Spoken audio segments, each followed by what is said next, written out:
അനുഗ്രഹീതമായ ഒരാഴ്ചയുടെ പ്രാരംഭ ദിനത്തിലാണ് നാം ആയിരിക്കുന്നത്. ദൈവം നമ്മളോട് കൃപ ചെയ്തു. നമുക്ക് 2024 സെക്കൻഡ് വീക്കിലേക്ക് നമുക്ക് പ്രവേശിക്കുവാൻ ദൈവം അവസരം ഒരുക്കിയിരിക്കുക. ഈ മനോഹരമായ ആഴ്ചയെ അനുഗ്രഹപൂർണ്ണമാക്കി തീർക്കുവാൻ നമ്മെ സൃഷ്ടിച്ച നമ്മുടെ കർത്താവിന് സാധ്യമാവും. സർവശക്തനായ നമ്മുടെ കർത്താവിന്, നമ്മുടെ ദൈവത്തിന്, നമ്മുടെ പ്രാണപ്രിയന്, നമ്മുടെ രക്ഷകന് നമുക്ക് മഹത്വം കരയേറ്റിക്കൊണ്ട് സ്തോത്രം പറഞ്ഞുകൊണ്ട് നന്ദി പറഞ്ഞുകൊണ്ട് ആരംഭിക്കാം. എല്ലാ ദിവസവും ദൈവത്തോട് നന്ദി പറയുന്ന ഒരു മനുഷ്യൻ്റെ ജീവിതം അനുഗ്രഹമായി തീരും. നന്ദിയില്ലാത്ത ഹൃദയമാണ് ദൈവത്തിൽ നിന്ന് നമ്മെ അകറ്റിക്കളയുന്നത്. അതുകൊണ്ട് എല്ലാ പ്രഭാതവും ഓർത്തുകൊള്ളുക, ദൈവം ചെയ്ത ഉപകാരങ്ങൾക്ക് നന്ദി പറഞ്ഞു വേണം നമ്മുടെ ജീവിതം ആരംഭിക്കാൻ. ദൈവമേ, ഒരു ദിനം കൂടി തന്നതിനായി നന്ദി. കഴിഞ്ഞ കാലം നീ എന്നെ നടത്തിയതിനായി നന്ദി. ഇതുവരെ നീ എന്നെ നിലനിർത്തിയതിനായി നന്ദി. എനിക്കുള്ള സകലതും അങ്ങയുടെ ദാനമാണല്ലോ. സകലത്തിനുമായി അങ്ങേക്ക് നന്ദി. അത് പറഞ്ഞ് ഓരോ ദിവസവും നിങ്ങൾക്കറിയാം നിങ്ങൾക്ക് വിലയേറിയതായി ദൈവം എന്തൊക്കെയാണ് ചെയ്തതെന്ന്, അതിനെല്ലാം നന്ദി പറഞ്ഞോണം.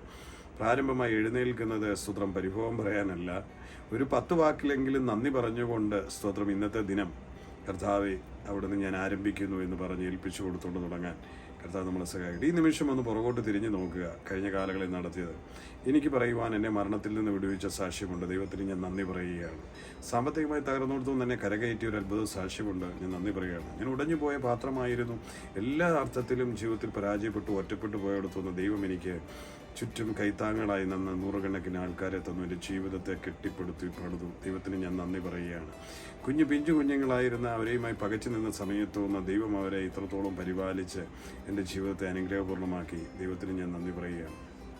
ദാരിദ്ര്യത്തിന് കുപ്പക്കയങ്ങളിലൂടെ നടന്നുപോയി ആഹാരത്തിന് ബുദ്ധിമുട്ടിയ കാലങ്ങളിൽ നിന്ന് ദൈവം ആ സമൃദ്ധമായി ഭക്ഷിപ്പാൻ തപ്പുള്ള അവസരങ്ങളിലേക്ക് നന്ദി. ഇങ്ങനെ ഒരുപാട് കാര്യങ്ങൾ നന്ദി പറയുവാനുണ്ട്. അനേകർക്ക് വേണ്ടി പ്രാർത്ഥിക്കുവാൻ ദൈവം അവസരം ഒരുക്കി തന്നു. അതിനായി ദൈവത്തിന് നന്ദി. അനേകരെ ക്രിസ്തുവിലേക്ക് നടത്തുവാൻ ദൈവം അവസരം ഒരുക്കി തന്നു. സകലത്തിനുമായി ദൈവത്തിന് നന്ദി. ഇന്ന് കിട്ടിയിരിക്കുന്ന എല്ലാ മാന്യതകൾക്കുമായി ദൈവത്തിന് നന്ദി. ഇന്ന് കിട്ടുന്ന എല്ലാ സ്നേഹത്തിനുമായി ദൈവത്തിന് നന്ദി. നിങ്ങളും നിങ്ങളുടെ ജീവിതത്തിലേക്ക് തിരിഞ്ഞു നോക്കിക്കൊണ്ട് ഓർക്കുവാൻ ഒരുപാട് കാര്യങ്ങളില്ലേ?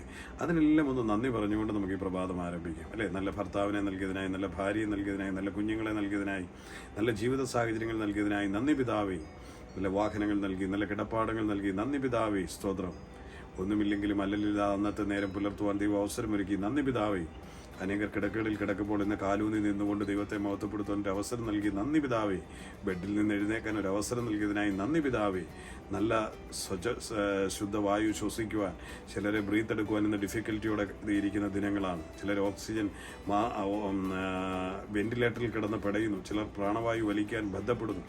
നിങ്ങൾക്ക് ശ്വാസോച്ഛ്വാസത്തിന് തടസ്സമില്ലാതെ വലിക്കാൻ കിട്ടിയതിനായി ദൈവത്തിന് നന്ദി പറ. സകലത്തിനുമായി നൽകിയിരിക്കുന്ന ആരോഗ്യത്തിന് നന്ദി, സൗന്ദര്യത്തിന് നന്ദി, നല്ല മുടിക്കായി നന്ദി. സ്തോത്രം. നിങ്ങൾക്ക് തന്ന സകലത്തിനും നന്ദി. നമുക്ക് മറ്റുള്ളവരുമായി ടാലി ചെയ്ത് നോക്കുമ്പോൾ എൻ്റെ മുടി കൊള്ളുകയില്ല, അവരുടെ മുടി കൊള്ളാം, അല്ലേ? എൻ്റെ കാഴ്ചയ്ക്ക് പ്രോബ്ലം, അവരുടെ കാഴ്ചയ്ക്ക് നല്ലത്, എൻ്റെ സ്കിന്നിന് കളർ ഇച്ചിരിയും പോലെ ഇച്ചിരിയും കൂടെ ഉണ്ടായിരുന്നു നല്ലത് എന്നൊക്കെ നമുക്ക് തോന്നുന്നു. അങ്ങനെ ഉള്ളതിന് നന്ദി പറയാൻ നോക്കിക്കേ, അത് തന്നെ ഒരു അനുഗ്രഹമാണ്.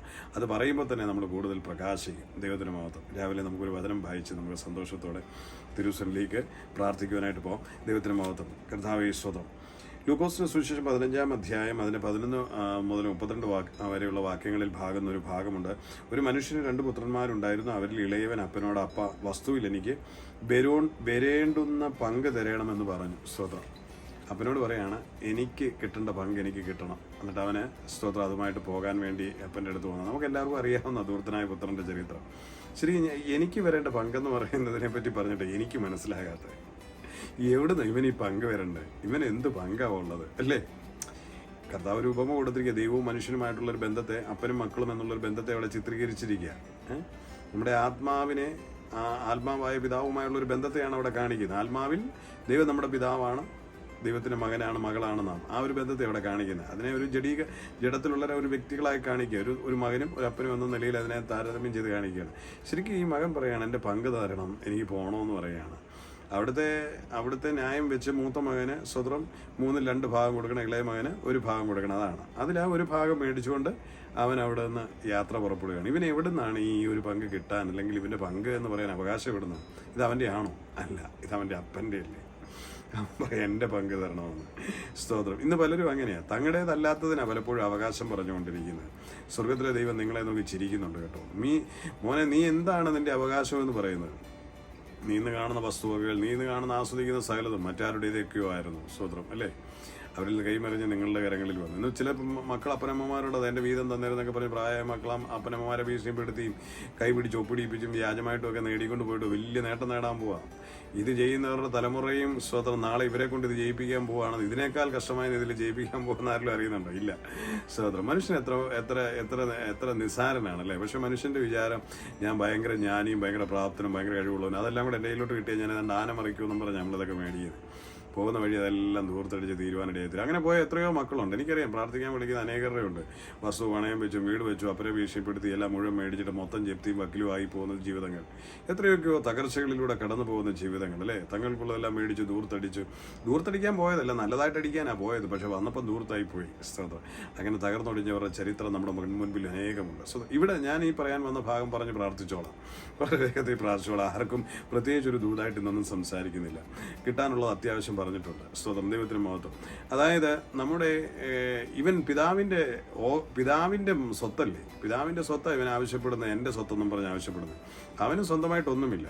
ശരിക്കും നമ്മുടെ ദൈവം, നമ്മുടെ പിതാവെന്ന് പറയുന്നവൻ, സ്തോത്രം, നമ്മുടെ കർത്താവ്, നമ്മുടെ രക്ഷിതാവായിരിക്കുന്ന കർത്താവ്, സ്തോത്രം, നമ്മൾ ആ കർത്താവിൽ നിന്ന് ഈ ധൂർത്തനായ പുത്രനെ പോലെയാണ്. സ്തോത്രം. നമ്മുടേതെന്ന് എന്ത് പറഞ്ഞാണ് നമുക്ക് അവകാശം ദൈവത്തിൽ നിന്ന് സ്തോത്രം പിടിച്ചു പറിച്ചു കൊണ്ടുപോകാൻ?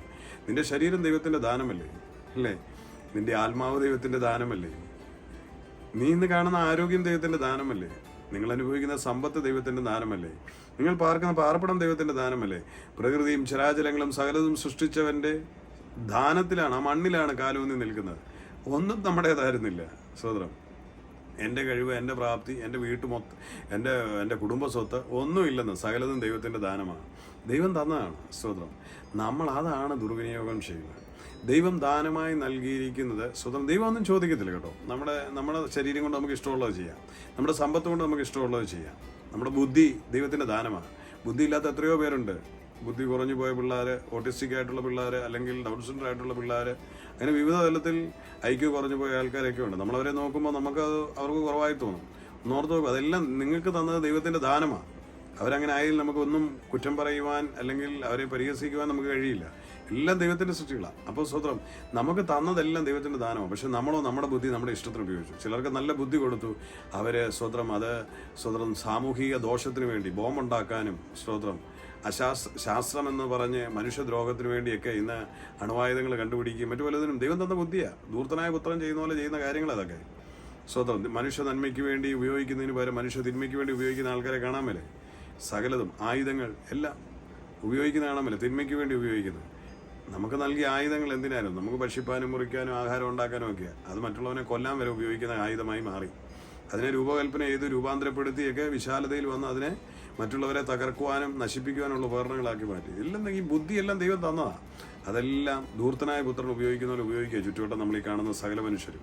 അപ്പോൾ നമ്മുടെ വിചാരം ധൂർത്തൻ എന്ന് പറയുമ്പോൾ കള്ളു കുടിക്കാൻ പോയവനാ ധൂർത്തൻ അല്ല. ഈ സകല വിധത്തിലും ദൈവം നിനക്ക് തന്ന ബുദ്ധി ഏത് വിധത്തിൽ മറ്റുള്ളവർക്ക് ദോഷമായി ചിന്തിക്കുന്നുണ്ടോ അത് ധൂർത്തല്ല. അത് ദൈവത്തിൻ്റെ സമ്പത്തായ നിനക്ക് തന്ന ബുദ്ധിയും ആരോഗ്യവും നിനക്ക് തന്ന ബന്ധങ്ങളും നീ ദുർവിനിയോഗം ചെയ്യുകയാണ്. അത് ധൂർത്തനായ പുത്രനെ പോലെ തന്നെയാണ്. ദൈവത്തിൽ നിന്ന് അകന്നു പോയതാണ്, ദൈവത്തിൻ്റെ ഇഷ്ടത്തിൽ നിന്ന് ത്യജിച്ചു പോയതാണ്. ദൈവം അവനെ തടയുന്നില്ല. ദൈവം നമുക്ക് ഫ്രീ വില്ല് തന്നിരിക്കുക. അതുകൊണ്ട് നിങ്ങളെയും എന്നെയും ദൈവം തടയത്തില്ല. അങ്ങനെ ആ ഓരോ മനുഷ്യരുടെയും ജീവിതത്തിൽ ആ ദൈവം അങ്ങനെ ഒരു ഫ്രീ വില്ല് കൊടുത്തിട്ടുണ്ട്. അതുകൊണ്ടാണ് നമ്മളെല്ലാം ധൂർത്തരായി ഭൂരിഭാഗം ആൾക്കാരും ഈ തീർന്നത്. എന്നാൽ അപ്പൻ്റെ ഹൃദയം അറിഞ്ഞ് തിരിച്ചു വരുവാൻ മനസ്സു കാണിക്കുന്നവരാണ് യേശുവിനെ രക്ഷിതാവും കർത്താവുമായി സ്വീകരിച്ചുകൊണ്ട് വിശ്വാസത്തിലേക്ക് കടന്നു വന്ന ഒരു വിശുദ്ധ ജീവിതം നയിക്കുവാനും ദൈവത്തിൻ്റെ കൽപ്പനകളെ പ്രമാണിച്ച് ദൈവ വഴിയിൽ നടക്കുവാനും ആഗ്രഹിക്കുന്നത്. അവർ ദൈവരാജ്യത്തിൻ്റെ അവകാശികളാണ്. സ്തോത്രം.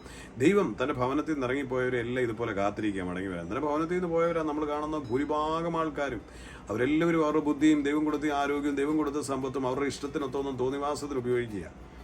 പാസ്റ്റർമാരാണെങ്കിലും കൊള്ളാം, വിശ്വാസികളാണെങ്കിലും കൊള്ളാം, ദൈവം തന്ന സമ്പത്തും ദൈവം തന്ന ആരോഗ്യവും ഒക്കെ ദുർവിനിയോഗം ചെയ്തെങ്കിൽ നിങ്ങളും ധൂർത്തനായ പുത്രനാണ്.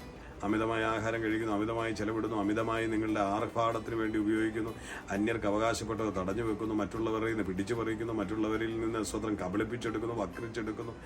ഏത് തരത്തിൽ എങ്ങനെയൊക്കെയാണെങ്കിലും സ്വതന്ത്രം നിങ്ങളുടെ ജീവിതത്തിൻ്റെ നിലനിൽപ്പിന് വേണ്ടിയുള്ള പോരാട്ടമാണെന്ന് പറഞ്ഞ് ചെയ്യുന്നതെല്ലാം സ്വതന്ത്രം അത് ദൈവത്തിൽ നിന്നകന്ന ധൂർത്തനായ പുത്രനെ പോലെ ധൂർത്താകണം. ദൈവം തന്ന ദാനത്തെ ധൂർത്തടിക്കുന്നതിന് തുല്യമാണ്. സ്വതം ഒക്കെ ഞാൻ ആ വിഷയത്തിലൂടെ അധികം കടന്നു പോകുന്നില്ല. തിരിച്ച് ഞാൻ വരുവാനായിട്ട് വളരെ വേഗത്തിൽ ആഗ്രഹിക്കണം. അപ്പം ദൈവത്തിൽ നിന്ന് അകന്നു പോയത് തിരിച്ചു വരുവാൻ കാത്തു നിൽക്കുകയാണ് ദൈവം. സ്വതം ഇന്ന് പകൽ അതുകൊണ്ട് ഈ പ്രഭാതത്തിൽ എന്നെ കേൾക്കുന്ന പ്രിയമുള്ളവരെ, നമുക്കറിയാം ദൈവം ഒരിക്കലും സ്വതം എന്നെയും നിങ്ങളെയും തല്ലിക്കൊന്നിട്ടോ അടിച്ചേൽപ്പിച്ചിട്ടോ ഭീഷണിപ്പെടുത്തിയിട്ടോ സ്വതം എന്നെ അനുസരിക്കുന്നു പറഞ്ഞ് അനുസരിപ്പിക്കുന്നവനല്ല. നമുക്ക് സ്വതം ദൈവത്തിനോട് ചേർന്ന് നിൽക്കുമ്പോൾ ദൈവത്തിൻ്റെ അധികാരത്തിന് കീഴിൽ നാം നിൽക്കണം. ദൈവത്തിൻ്റെ കൽപ്പനകളെ നാം പ്രമാണിക്കണം. ഈ പിതാവിൻ്റെ വീട്ടിലെ പിതാവിൻ്റെ അധികാരവും പിതാവിൻ്റെ ഓർഡറുകളും പിതാവ് ഭവനത്തിൽ ഒരുക്കിയിരിക്കുന്ന നിയന്ത്രണങ്ങളും ഒക്കെ അതിൽ അസഹിഷ്ണുത കാണിച്ചത് കൊണ്ടാണ് അവൻ ഇറങ്ങിപ്പോകേണ്ടി വന്നത്. അത് സംതൃപ്തനല്ലായിരുന്നു. പിതാവിൻ്റെ നിയന്ത്രണം ഇഷ്ടമല്ല. ചില പിള്ളേർക്ക് എങ്ങനെയല്ല, വീട്ടിൽ അപ്പനമ്മമാർ നിയന്ത്രിക്കുന്നത് ഇഷ്ടമല്ല അല്ലേ? അവർ പോകുന്നത് എങ്ങനെ? ദോഷത്തിലോട്ട് പോകുന്നത് എന്ന് പറഞ്ഞതുപോലെ തന്നെയാണ്. അപ്പം ദൈവത്തിൻ്റെ ഭവനം, ദൈവിക ഭവനമാകുന്ന സ്വർഗീയ ഭവനത്തിന് ഒരു നിയന്ത്രണമുണ്ട്, ഒരു അധികാരമുണ്ട്. സ്വതന്ത്രം അതിനകത്ത് ചില റൂൾസ് ഉണ്ട്.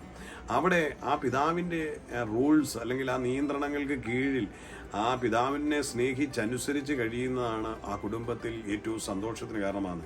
ആ കുടുംബത്തിലെ സന്തോഷത്തെ നശിപ്പിക്കുകയാണ് ദൈവത്തിൻ്റെ റൂളുകളെ അല്ലെങ്കിൽ ആ ഭവനത്തിൽ നിങ്ങളുടെ പിതാവ് വെച്ചിരിക്കുന്ന നിയമങ്ങളെ ലംഘിക്കും. പിതാവ് പറയുകയാണ്, രാത്രി നീ ഒരു 8 മണിയാകുമ്പോൾ വീട്ടിൽ വരണം മോളെ അല്ലെ മോനെ എന്ന് പറഞ്ഞു മോള് വരിക. രാത്രി 12 മണിയാകുമ്പോൾ 2 മണിയാകുമ്പോൾ എവിടെയെങ്കിലുമൊക്കെ പോയിട്ട് സ്വതന്ത്രം കറങ്ങി തിരിഞ്ഞ് വരുമ്പോൾ അത് ആ പിതാവിൻ്റെ ഭവനത്തിലെ നിയമത്തിന് യോഗ്യമല്ല. അതൊരിക്കലും ആ ഭവനത്തെ ത്യജിക്കുകയാണ്. അതാണ് ധൂർത്തെന്ന് പറയുന്നത്.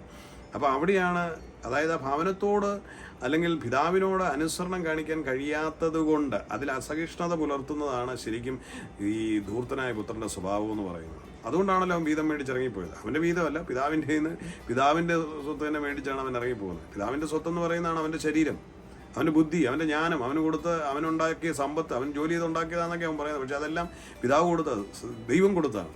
അതിനെയാണ് അവൻ ദുർവിനിയോഗം ചെയ്തിരിക്കുന്നത്. സ്വതം അതാണ് ഈ സമകാലിക ദൈവമക്കളെ പറ്റിയാണ് ഞാൻ പറഞ്ഞത്. സ്വതം അത് പുതിയ നിയമത്തിൽ ഉദാഹരണത്തിൽ അന്ന് കർത്താവ് കൊടുക്കുന്നത് ആ അപ്പനും മക്കളുള്ള റിലേഷൻ കൊടുക്കുന്നതിന് ഇന്ന് ആത്മാവിൽ ഞാനൊന്ന് പറയുകയാണ്. ഇതാണ് ദൈവത്തിൻ്റെ സമ്പത്ത്. നിന്റെ ശരീരമാണ്, നിന്റെ ആരോഗ്യമാണ്, നിന്റെ സമ്പത്താണ്, നിനക്കത് സൗന്ദര്യമാണ്, നിനക്കത് ജ്ഞാനമാണ്, നിനക്കത് ബലമാണ്. അതിനെ നീ ദുർവിനിയോഗം ചെയ്യുന്നെങ്കിൽ ധൂർത്തനായ പുത്രൻ തന്നെയാണ്. ഓക്കെ, അത് നമുക്ക് വിട്ടുകളയാം. സ്വതന്ത്രം. അപ്പോൾ അവിടേക്ക് മടങ്ങി വരിക എന്നുള്ളതാണ് ദൈവത്തിൻ്റെ ആഗ്രഹം. ആ ധൂർത്തനായ പുത്രനെ പോലെ പോയ നാം ഓരോരുത്തരും മടങ്ങി വരണമെന്നുള്ള ആഗ്രഹമാണ്. മടങ്ങി വരുമ്പോൾ എങ്ങനെയാണ്? ഈ ശരീരം ദൈവത്തിൻ്റെ മന്ദിരമാണെന്നറിഞ്ഞ് ദൈവത്തിന് വിശുദ്ധമായ ആരാധന അർപ്പിക്കുന്നവരായിത്തീരും. ബുദ്ധി ദൈവം തന്നതാണെന്നറിഞ്ഞ് അത് ദൈവത്തിന് പ്രസാദകരമായ നിലയിൽ ദൈവിക ജ്ഞാനത്തെ പ്രസ്താവിക്കാൻ ഉപയോഗിക്കണം. സമ്പത്ത് ദൈവം തന്നതാണെന്ന് അറിഞ്ഞു കഴിയുമ്പോൾ സ്വതന്ത്രം ഭവനത്തിലേക്ക് മടങ്ങി വന്നു കഴിയുമ്പോൾ നിന്റെ സമ്പത്ത് ദൈവരാജ്യത്തിൻ്റെ മഹത്വത്തിന് വേണ്ടി ഉപയോഗിക്കും. എളിയവരെ സഹായിക്കും. ബദ്ധന്മാർ, ബുദ്ധിമുട്ടുകൾക്കുള്ളവരെയൊക്കെ നിനക്ക് കൈത്താങ്ങൽ കൊടുക്കുവാനും സ്നേഹിപ്പാനും കരുതുവാനും ഒക്കെ കഴിയും. ദൈവരാജ്യത്തിന് വേണ്ടി, സുവിശേഷത്തിന് വേണ്ടിയൊക്കെ ഉപയോഗിക്കുവാൻ കഴിയും. പാർട്ടികളും ആർഭാടങ്ങളും ലക്ഷറീസ് ലൈഫും ട്രിപ്സും ഒക്കെ ആഘോഷിച്ച് സെലിബ്രേറ്റ് ചെയ്ത് മടുത്ത നിന്റെ സമ്പത്തിനെ സ്വതന്ത്രം ദൈവരാജ്യത്തിൽ വരുമ്പോൾ അത് ദൈവനാമത്തിന് മഹത്വകരമാകുന്ന നിലയിൽ സുവിശേഷത്തിൻ്റെ വ്യാപ്തിക്ക് ഉപയോഗിക്കാൻ ഇടയാക്കി തീർക്കണം. കർത്താവ് അനുഗ്രഹിക്കട്ടെ. സ്വതന്ത്രം ഞാൻ എൻ്റെ വാക്കുകൾക്ക് നീളം കൂട്ടുന്നില്ല, കുറയ്ക്കുകയാണ്. സ്വതന്ത്രം ഈ സൂര്യൻ്റെ ചുറ്റും അനേക നക്ഷത്രങ്ങളും ആ ഓർബിറ്റിനുള്ളിൽ അനേക സ്വതന്ത്രം ഗോളങ്ങളും കറങ്ങുന്നുണ്ട്. അത് സൂര്യൻ സെൻട്രലൈസ് ചെയ്തിരിക്കുന്ന ആ സൂര്യനിൻ്റെ ആ ആകർഷണ വലയത്തിനുള്ളിൽ നിൽക്കുകയാണ്. സ്വതന്ത്രം നാളെ അതിൽ നിന്നൊരു ഗോളം വ്യതിചലിച്ച് പോയാൽ എന്താ സംഭവിക്കുന്നത്? നാശമാണ് സംഭവിക്കുന്നത് അല്ലേ? എന്നാൽ ആ ആകർഷണ വലയത്തിനുള്ളിൽ, ആ ഓർബിറ്റിൽ, അതിന് എഴുതപ്പെടാത്തൊരു നിയമത്തിൽ, ആ ഒരു അലിഖിതമായ നിയമപ്രകാരം ആ പ്രപഞ്ചശക്തിക്ക് ചുറ്റും അത് റൺ ചെയ്തുകൊണ്ടിരിക്കുമ്പോൾ അത് സുതാര്യമായി പോയിക്കൊണ്ടേയിരിക്കും. എന്ന് പറയുന്ന പോലെ തന്നെ ദൈവത്തിൻ്റെ ആകർഷണ വലയം അല്ലെങ്കിൽ ദൈവത്തിൻ്റെ പ്രഭയിൽ നിന്ന്, ദൈവശക്തിയിൽ നിന്ന് അകന്നു പോകുന്നവൻ്റെ ജീവിതം നാശമായി തീരും, തകർന്നുടഞ്ഞു പോകും. അത് എത്ര വലിയ ഗോളമാണേലും, അത് ചന്ദ്രനാണേലും ഭൂട്ടാനാണേലും ഭൂമിയാണെങ്കിലും വ്യാഴമാണേലും നെപ്റ്റ്യൂൺ ആണെങ്കിലും നക്ഷത്രങ്ങൾ ഏത് തന്നെയാണെങ്കിലും എത്ര ശോഭയുള്ളതാണെങ്കിലും അത് തകർന്നുടഞ്ഞു പോകും. ആ ആകർഷണ വലയം വിട്ട് പോയി കഴിയുമ്പോൾ, ആ ഓർബിറ്റ് ലംഘിച്ചു കഴിഞ്ഞാൽ. എന്ന് പറഞ്ഞതുപോലെ തന്നെയാണ് മനുഷ്യ ജീവിതവും. ദൈവത്താൽ ആകർഷിതമായി നിൽക്കുന്ന മനുഷ്യൻ, ദൈവസ്നേഹത്തിൻ്റെ ഉള്ളിൽ വസിക്കുന്ന, ദൈവം സ്നേഹത്താൽ ആകർഷിക്കുന്നത് കേട്ടോ. ആ സ്നേഹവലയത്തിനുള്ളിൽ ആകർഷിതരായ ഭവനത്തിൽ വസിക്കുന്നവർ ശോഭയുള്ളവരായി നിലനിൽക്കുവാനിടയായി തീരും. അല്ലാത്തവർ നിത്യനാശത്തിലേക്ക് പോകാനിടയായി തീരും. ഞാനൊരു വാക്കുകൾക്ക് വിരാമം കുറിക്കുക. ഈ പ്രഭാതത്തിൽ നമുക്ക് ഒരുമിച്ച് പ്രാർത്ഥിച്ച് കർത്താവിൻ്റെ സന്നിധിയിൽ നമ്മെ തന്നെ ഒന്ന് സമർപ്പിക്കാം. സ്തോത്രം സ്തോത്രം. ഭാരത്തോടെയൊന്നും ആരും വിഷമത്തോടെ ഇരിക്കണം. അപ്പൻ്റെ ഭവനം ഏറ്റവും ആഹ്ലാദകരമുള്ളത്, അപ്പൻ്റെ നിയമങ്ങൾ ഏറ്റവും ലളിതമായതാണ്. സ്തോത്രം. അതിനെ അനുസരിച്ച് അപ്പനോട് ചേർന്ന് നിന്നാൽ അനുഗ്രഹ സമ്പൂർണ്ണതയെ ആഗ്രഹിക്കാം, നിത്യത പ്രാപിക്കാൻ പറ്റും, സ്വർഗരാജ്യത്തിൻ്റെ അവകാശിയായി തീരാൻ പറ്റും. അതുകൊണ്ട് ഇന്ന് പ്രഭാതത്തിൽ സ്തോത്രം ആ നന്ദിയുള്ള ഹൃദയത്തോടെ സ്തോത്രം അസഹിഷ്ണുതയുടെ ഹൃദയമൊക്കെ മാറ്റണം, ആ അസംതൃപ്തിയുടെ ഹൃദയം മാറ്റണം. ചിലർക്ക് എന്ത് കിട്ടിയാലും സംതൃപ്തിയില്ല അല്ലേ? സ്തോത്രം. ഉള്ളതിൽ സന്തോഷിക്കണം. ദൈവത്തിൻ്റെ ഭവനത്തിൽ ദൈവം തന്നാണ് സകലതൊന്നും അറിഞ്ഞ് ദൈവത്തെ മഹത്വപ്പെടുത്തണം. അതാണ് ഞാൻ രാവിലെ പറഞ്ഞത്. സകലത്തിന് നന്ദി പറയണം. നൽകിയ ആരോഗ്യത്തിന് നന്ദി പറയണം, ഈ ശരീരത്തിന് നന്ദി പറയണം, ഈ സൗന്ദര്യത്തിന് നന്ദി പറയണം, ഈ ചിരിക്കാനുള്ള പ്രാപ്തിക്ക് ചെല്ലണം. പല്ലില്ലായിരുന്നു ചിരി വൃത്തികേടാകുകയില്ലായിരുന്നു. അതൊക്കെ ദൈവം തന്നതല്ലേ? അതിന് ദൈവത്തിന് നന്ദി പറയണം. മനോഹരമായ പല്ലുകൾ തന്നതിനായി നന്ദി, മുടി തന്നതിനായി നന്ദി, ആരോഗ്യം തന്നതിനായി നന്ദി, ബുദ്ധി തന്നതിനായി നന്ദി, ഓർമ്മശക്തി തന്നതിനായി നന്ദി, കേൾവി തന്നതിനായി നന്ദി, കാഴ്ച തന്നതിനായി നന്ദി. സകലത്തിനും നന്ദി പറഞ്ഞുകൊണ്ട് സ്വന്തം ദൈവം നൽകിയാണ് സകലതെന്നും. അല്ലാതെ ആ സ്വത്ത് അടിച്ചു മാറ്റി ദുർവിനിയോഗം ചെയ്ത് സ്വന്തം ഇഷ്ടത്തിന് വേണ്ടി നിന്റെ കാഴ്ചയെ സ്വന്തം ഇഷ്ടത്തിന് ഉപയോഗിക്കരുത്. നിന്റെ ബുദ്ധിയെ മ്ലേച്ഛതയ്ക്ക് വേണ്ടി ഉപയോഗിക്കരുത്. സ്വന്തം നിന്റെ കാതുകളെ അന്യായമായത് കേൾക്കാൻ ഉപയോഗിക്കരുത്. നിന്റെ നാവിനെ അന്യായമായത് പറയാൻ ഉപയോഗിക്കരുത്. സ്വന്തം സകലതും ദൈവത്തിൻ്റെ ദാനം, അവൻ്റെ സമ്പത്താണ്. അത് ദുർവിനിയോഗം ചെയ്യരുത്. സ്വന്തം അതിന് നന്ദി പറയണം. തന്നതിന് നന്ദി പറയുന്നവരായി നമുക്ക് തീരുവാൻ ഈ പ്രഭാതത്തിൽ നമുക്ക് കഴിയട്ടെ. പ്രിയമുള്ളവരെ, സകലത്തിനും നന്ദി പറയാം. എൻ്റെ നാവിനായി നന്ദി, കണ്ണിനായി നന്ദി, കാഴ്ചയ്ക്കായി നന്ദി, വാക്കുകൾക്കായി നന്ദി, കാതുകൾക്കായി നന്ദി, തന്നിരിക്കുന്ന എല്ലാത്തിനുമായി നന്ദി. സ്വതം ആ നന്ദിയോടെ ദൈവസന്നിധിയിലായിരിക്കാം. അത് അപ്പന് ഏറ്റവും സന്തോഷകരമായ കാര്യമാണ്. അപ്പം നമ്മളെ കാത്തിരിക്കുക, ധൂർത്തനായ പുത്രനെ പോലെ കാത്തിരിക്കുക. നിങ്ങൾ മടങ്ങി വരികയും നന്ദി പറയുകയും ചെയ്യുന്ന കാണുവാൻ വേണ്ടി.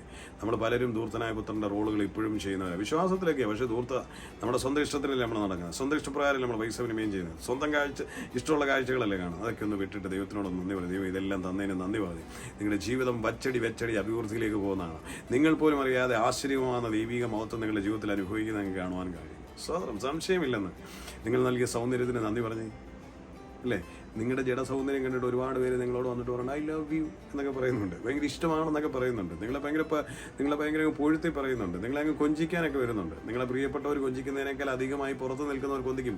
അത് ചെന്നായി ആണെന്ന് ഓർത്തോണം. കാട്ട് ചെന്നായി നിന്നെ വേട്ടയാടാൻ വന്നതാണ്, കഴുകന നിന്നെ താലോലിക്കാൻ വന്നതല്ല, കൊത്തിപ്പറിക്കാൻ വന്നതാണ്. സ്വതന്ത്രം. അതുകൊണ്ട് ദൈവം തന്നതിന് നന്ദി പറയണം. മറ്റുള്ളവരെന്നെ നോക്കുന്നുണ്ട്, മറ്റുള്ളവരെന്നോട് സംസാരിക്കുന്നുണ്ട്, മറ്റുള്ളവരെന്നെ അടുക്കുന്നുണ്ടെങ്കിൽ അതിന് കാര്യം ദൈവത്തിൻ്റെ ദാനം എൻ്റെ കൂടെ ഉള്ളത് കൊണ്ടല്ലേ. ആ ദാനം നാളെ പുഴുവരിക്കുന്ന അനുഭവത്തിലൂടെ നീ നാശത്തിലേക്ക് പോകില്ലേ. സ്വതന്ത്രം. അതുകൊണ്ട് സകലത്തിനും ദൈവത്തിന് നന്ദി പറയാം. എല്ലാത്തിനും നമുക്ക് ദൈവത്തിന് നന്ദി പറയാം കേട്ടോ. ദൈവത്തിന് നന്ദി പറയാം. നന്ദി പറയുന്നതിന് ആ നന്ദിക്കകത്ത് എല്ലാം വന്നോളൂന്നേ. ജോലി ലഭിക്കേണ്ടവർക്ക് ജോലി ലഭിക്കും, കടഭാരങ്ങളൊക്കെ അതിനകത്ത് മാറും, ശരീരത്തിൻ്റെ രോഗബന്ധനങ്ങളൊക്കെ അതിൽ അഴിയുമെന്ന്, കുടുംബജീവിതമൊക്കെ അനുഗ്രഹിക്കപ്പെടുമെന്ന്, തലമുറ അനുഗ്രഹിക്കപ്പെടുമെന്ന്, സകലത്തിന് നന്ദി പറഞ്ഞ് കുഞ്ഞുങ്ങൾക്കെല്ലാം നന്ദി പറഞ്ഞ് കുഞ്ഞുങ്ങളൊക്കെ അനുഗ്രഹിക്കപ്പെടുമെന്ന്, സകലവും ഒരു അനുഗ്രഹമായി തീരുവാനിടയായിത്തീരും. ഈ പ്രഭാതത്തിൽ നമുക്ക് ഒരുമിച്ച് കണ്ണുകളെ അടയ്ക്കാൻ പ്രാർത്ഥിക്കാം. കരുണാസമ്പന്നനായ ഞങ്ങളുടെ സ്വർഗീയ പിതാവേ, ഞങ്ങളുടെ പുത്രൻ ഞങ്ങളുടെ രക്ഷിതാവുമായ യേശുവിൻ്റെ നാമത്തിൽ തിരുസന്നിധിയിലേക്ക് ഞങ്ങൾ അടുത്ത് വരികയാണ്. കർത്താവേ, സ്തോത്രം. ഇന്ന് ഈ പ്രഭാതത്തിൽ എന്നെ കണ്ടുകൊണ്ടിരിക്കുന്ന ഓരോ പ്രിയപ്പെട്ടവരെയും അനുഗ്രഹിക്കുന്നു. 2024 ഈ പുലരിയിൽ ഞങ്ങൾക്ക് നൽകിയ വാഗ്ദത്തം പോലെ കർത്താവേ, സ്തോത്രം, നന്മകൾ കൊണ്ട് ഞങ്ങളുടെ സമ്പത്സരത്തെ അലങ്കരിക്കുകയും ഞങ്ങളുടെ പാതകൾ കർത്താവെ പുഷ്ടിപ്പൊഴിക്കുകയും ചെയ്യുന്നതായി തീർക്കും എന്ന് തിരുവചനം ഞങ്ങൾ വിശ്വസിക്കുന്നു. കർത്താവ് അത് ഞങ്ങളെ നിറവേറട്ടെ. എന്നെ കാണുന്ന പ്രിയ സഹോദരങ്ങൾക്ക് ഞാൻ അനുഗ്രഹിക്കുന്നു. അവരുടെ കണ്ണുനീരുകൾ തുടയ്ക്കപ്പെടട്ടെ. അവരുടെ പ്രാർത്ഥനാ വിഷയങ്ങളിൽ മറുപടികൾ ഉണ്ടാകട്ടെ.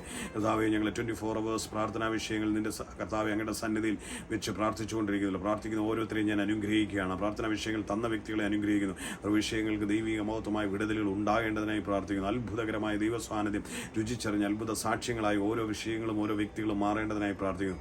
തിരക്കരങ്ങളിലേക്ക് ഞങ്ങളെ താഴ്ത്തി സമർപ്പിക്കുകയാണ്. ഇന്ന് ഈ പകലിനെ ഞങ്ങൾ അനുഗ്രഹിക്കുകയാണ്. ഈ ദിനം കർത്താവ് നന്നതിനായി നന്ദി പറയുന്നു. ഈ ദിവസം ദൈവത്തിനെ മഹത്വപ്പെടുത്തുവാൻ, യേശുവിനെ ഉയർത്തുവാൻ ഞങ്ങൾ അതിരങ്ങളെ ശക്തീകരിക്കുന്നതിനായി സ്തോത്രം കർത്താവ് ഉള്ളംകരങ്ങളിലേക്ക് തിരിയുകയാണ്. ഭാരമേറിയ വിഷയങ്ങളുണ്ട്, പഠന വിഷയങ്ങളുണ്ട്, കർത്താവ് നീറുന്ന വിഷയങ്ങളുണ്ട്, കർത്താവ് പല ശോധനകളിലൂടെ കിടക്കുന്നവരുണ്ട്. അതിനകത്തുനിന്ന് കർത്താവെ അവർക്ക് മുക്തിയും വിടുതലും ജയവും കൊടുക്കുന്നതിനായി സ്തോത്രം ചെയ്യും. ഉള്ളംകരങ്ങളിലേക്ക് ഓരോ പ്രിയപ്പെട്ടവരെ സമർപ്പിക്കുകയാണ്. പിതാവിനോട് പ്രാർത്ഥന കേൾക്കുന്നതിനായി സ്തോത്രം. യേശു ക്രിസ്തുവിൻ്റെ ധന്യമുള്ള നാമത്തിൽ തന്നെ ആമേൻ, ആമേൻ, ആമേൻ. കർത്താവ് എല്ലാവരെയും ഐശ്വര്യമായി അനുഗ്രഹിക്കട്ടെ. നമുക്ക് നാളെ പ്രഭാതം ഒന്നിച്ചുകൂടി ദൈവത്തെ മഹത്വപ്പെടുത്തുവാൻ വീണ്ടും കർത്താവ് അവസരമൊരുക്കും. ഇന്ന് രാത്രി നമുക്ക് കുടുംബ പ്രാർത്ഥനയുണ്ട്. എല്ലാ ദിവസവും 8 തൊട്ട് 9 വരെയുള്ള സമയത്തുണ്ട്. ജോയിൻ ചെയ്യാൻ താല്പര്യമുള്ള പ്രിയപ്പെട്ടവർ ആ ലിങ്ക് ചോദിച്ചാൽ നമ്മുടെ സൂമിൻ്റെ ലിങ്ക് തരാം. നമുക്ക് ഒരുമിച്ച് പ്രാർത്ഥിക്കാം. വലിയ വിടുതലുകൾ ഓരോ ദിവസവും കർത്താവ് നമ്മുടെ മധ്യേ ചെയ്യുന്ന ഓർത്ത് ദൈവത്തിന് ഞാൻ സ്തോത്രം ചെയ്യുന്നു. നിങ്ങളെ സ്വാഗതം ചെയ്യുന്നു ഹൃദയപൂർവ്വം. കർത്താവ് നിങ്ങളേവരെയും ഐശ്വര്യമായി അനുഗ്രഹിക്കട്ടെ. ചാനൽ സബ്സ്ക്രൈബ് ചെയ്യാത്ത ആരെങ്കിലും ഉണ്ടെങ്കിൽ ഒന്ന് സബ്സ്ക്രൈബ് ചെയ്യണം. അതുപോലെ തന്നെ ഒരു ലൈക്കോ കമൻറ്റോ ഒക്കെ ഒന്ന് അതിനകത്തൊന്ന് ഇടുന്നത് നിങ്ങളുടെ പേര് എനിക്കൊന്ന് അറിയുവാനും നിങ്ങളുടെ പേരൂടെ ചേർത്ത് വെച്ച് സ്തോത്ര പ്രാർത്ഥനയിൽ ഒന്ന് പ്രാർത്ഥിക്കുവാനും കർത്താവ് സഹായിക്കും. എല്ലാ ബുധനാഴ്ച അല്ലെങ്കിൽ ഇടദിവസങ്ങളിൽ നമുക്ക് ബ്രോഡ്കാസ്റ്റായിട്ട് നമ്മുടെ മീറ്റിങ്ങുകളിൽ സ്തോത്ര പ്രാർത്ഥനയുണ്ട്. സാറ്റർഡേ ഫ്രൈഡേ നമുക്ക് ബ്രോഡ്കാസ്റ്റ് മീറ്റിങ്ങുകളുണ്ട്. അതിലേക്ക് നിങ്ങൾ പങ്കാളികളാകണമെന്ന് ഓർപ്പിക്കുന്നു. സുവിശേഷം പരക്കട്ടെ. കർത്താവിന് വേണ്ടിയാണല്ലോ. നിങ്ങളിത് ഷെയർ ചെയ്യുമ്പോൾ സ്വന്തം ദൈവരാജ്യത്തിൻ്റെ വിസ്തൃതിയാണ്. നിങ്ങളും സുവിശേഷത്തിൻ്റെ പങ്കാളിയാകുക. അത് ദൈവം വലിയ അനുഗ്രഹത്തിനും നന്മയ്ക്കും കാരണമാവും. എനിക്കറിയാം ഒരുപാട് സഹോദരങ്ങൾ ഷെയർ ചെയ്യുന്നവരുണ്ട്. എങ്കിലും ഞാൻ വീണ്ടും നിങ്ങളെ ഓർപ്പിക്കുകയാണ്, അത് നിങ്ങൾക്ക് അനുഗ്രഹമാണ്. നിങ്ങളും സുവിശേഷം ആണ് പങ്കുവയ്ക്കുന്നത്. അതിലൂടെ ദൈവം നിങ്ങളിൽ മഹത്വപ്പെടുവാനിടയാകും. God bless you. Love you dear all. നിങ്ങളുടെ പ്രിയ സഹോദരൻ മനോജ് മാത്യു.